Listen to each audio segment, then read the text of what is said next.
Bishaj protestit e fundit, ta jemi në kilometrin e fundit për të rrezuar Edi Ramën. Sa kohë merr ky kilometër i fundit? Deri kur e kemi Ramën në qeveri, sipas parashikimeve që ju keni bërë, se Rama nuk ka plan të mos e mbarojë mandatin deri në fund 4 viteve. E theksova sot, çdo opozitar duhet të bëj çdo sakrificë, mbi të gjitha duhet të jetë gati të paguaj çdo çmim. Unë jam në kot e fillova dhe mesazhin tim në protestën e 24 janarit me një thirrje. Avdekje Aliri, kë du të jetë moto opozitës.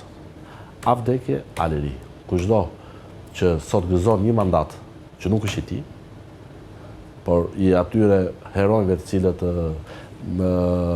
dolën në 11 maj përballë presionit, shantazheve, kërcënimeve të shofishta, për më tepër ne si forcë politike që mandatet tona kanë dalë nga burgu, sepse jemi parti e burgosur sot, sepse presidenti ynë sot, pra lideri i forcës tonë është në burg, për më tepër është detyra jonë të bëjmë çdo sakrificë, pa kompromis, të jemi gati të paguajmë çdo çmim në mënyrë që t'i rikthejmë lirinë të gjithë shqiptarëve. Kjo nuk është betejë thjesht dhe vetëm për Ilir Metën, për Sali Berishën, kjo është betejë për lirinë dhe të drejtat themelore të gjithë shqiptarëve të cilët meritojnë të jetojnë në mirëqenie, në begati.